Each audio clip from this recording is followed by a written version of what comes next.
Di wilayah timur Kabupaten Cirebon, tepatnya di pedesaan, terdapat sebuah makam ulama yang dihormati masyarakat setempat. Makam itu adalah makam Syekh Bayanillah.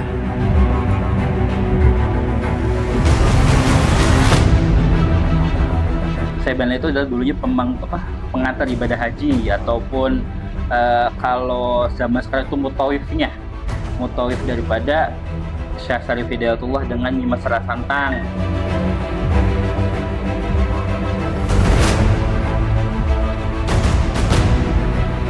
Lewat perdagangan kan ya, antara perdagangan akhirnya nyampe ke Aceh.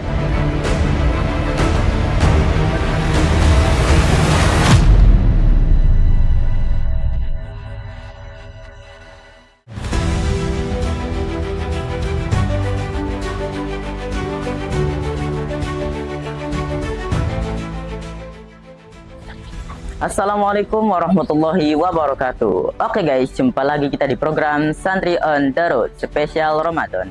Hari ini adalah hari ke-10 di bulan suci Ramadan. Dan di hari ke-10 ini, tim Santri on the Road akan mengajak sobat santri semua untuk berziarah ke salah satu makbarah ulama yang ada di Cirebon.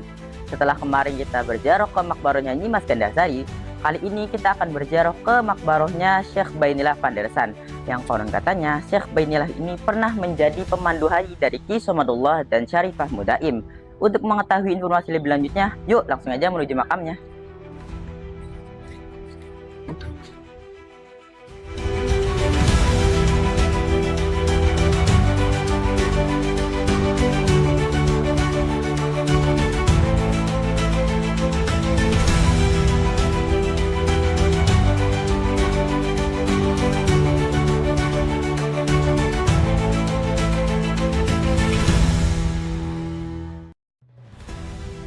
Sebenarnya itu berasal dari tanah Jazirah Arab yang bernama bapaknya itu Syekh Ahmad dan bersaudara dengan Syekh Latul Kafi, serta yang kalau tidak salah itu namanya Syekh Abdul Jalil atau yang dikenal dengan Syekh Tijenar, itu masih bersaudara.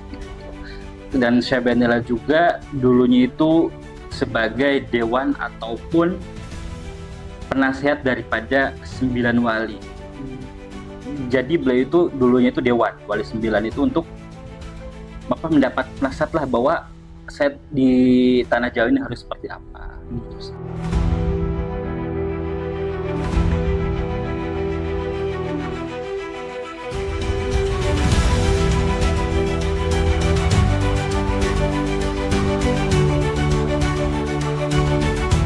Kalau antara buntut pesantren itu ya pengetahuan saya ada, karena pesantren pertama itu selain di Buntet itu adanya di sini, namanya Pesantren Amparan Jati, tapi tidak berbentuk pesantren karena zaman dulu kan orang-orang mengaji itu seperti Nyimas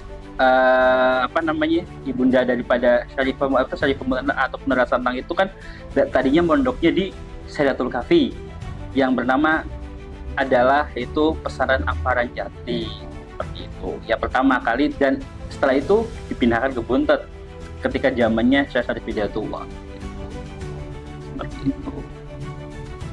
Dan kenapa saya mengulang tadi pertanyaan apakah terkaitan daripada Syekh Syarif Hidayatullah dengan Syekh Bayanillah? Syekh Bayanillah itu adalah dulunya pengantar ibadah haji ataupun kalau zaman sekarang itu mutawif daripada Syekh Syarif Hidayatullah dengan Nyimas Rasantang pas itu mau berangkat haji.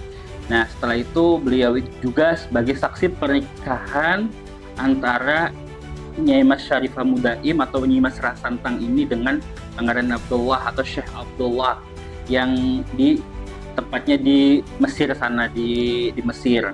Terus beliau juga dulunya juga sebagai bendahara daripada Kadipaten Cirebon, karena zaman dulu kan belum menjadi kesultanan ataupun kerajaan, masih menjadi kadipaten yang awalnya daripada Pajajaran. Beliau itu dipercaya sebagai bendahara atau yang mengurus dari peti baik semuanya itu ya daripada Syekh Bayanillah. Kan dulunya Syekh Bayanillah ini asalnya dari sana ya, Tengah. Terus bagaimana ceritanya hijrahnya beliau tuh? Jadi hijrahnya beliau itu pertamanya itu di India dulu. India dulu, tepatnya di Pakistan. Karena zaman dulu kan lewat perdagangan kan ya, antara perdagangan akhirnya nyampe ke Aceh, dan ke Aceh itu menikah dengan Ibu Syarifah Nyimas Muknah atau Syarifah Muknah, dan itu menikahnya di Aceh. Ada juga keterkaitan dengan Pajajaran ya, karena ada silsilah daripada Prabu Siliwangi juga Nyimas Muknah itu, seperti itu. Jadi apa namanya, balik lagi ke antara perdagangan lah, seperti itu. Kalau tentang sanadnya beliau itu bagaimana? Sanadnya beliau itu ya dari Rasulullah. Ya kita lihat yang tadi ini Syaibanillah Ibni Ahmad. Ya kita sendiri berdiri aja. Oh iya.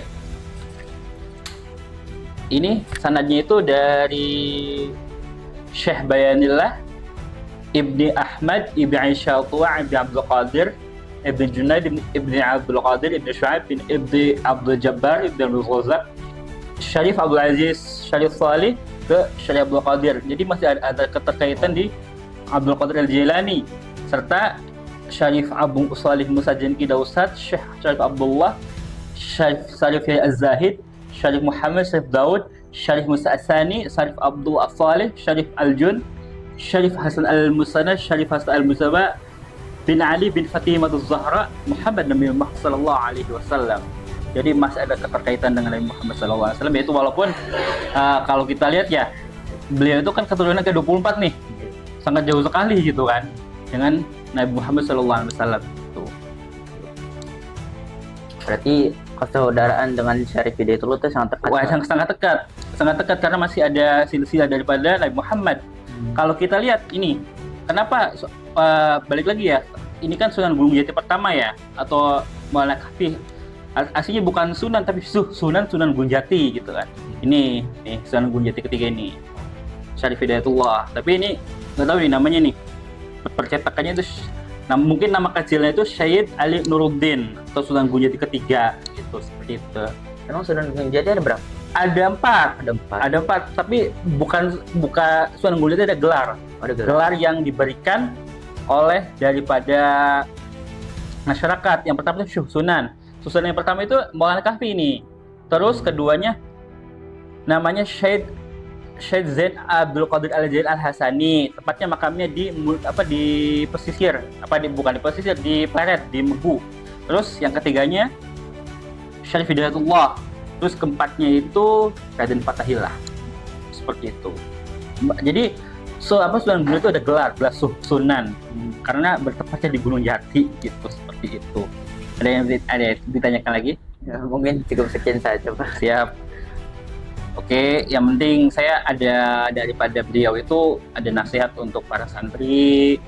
Ya, ini kan bertepatan di bulan Ramadan ini ya.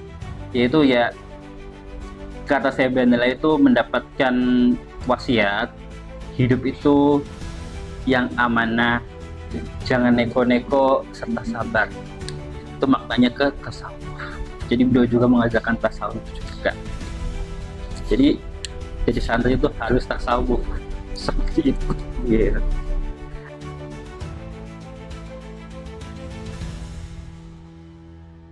Baik sobat santri, seperti itulah perjalanan dan kisah hidup dari Syekh Bainillah. Dari penjelasan apa yang disampaikan oleh juru kunci tadi, semoga kita mendapatkan ilmu dan pengetahuan yang baru dan bermanfaat. Saya Rizky Syakur dan kru yang bertugas pamit undur diri. Wassalamualaikum warahmatullahi wabarakatuh. Salam SOTS.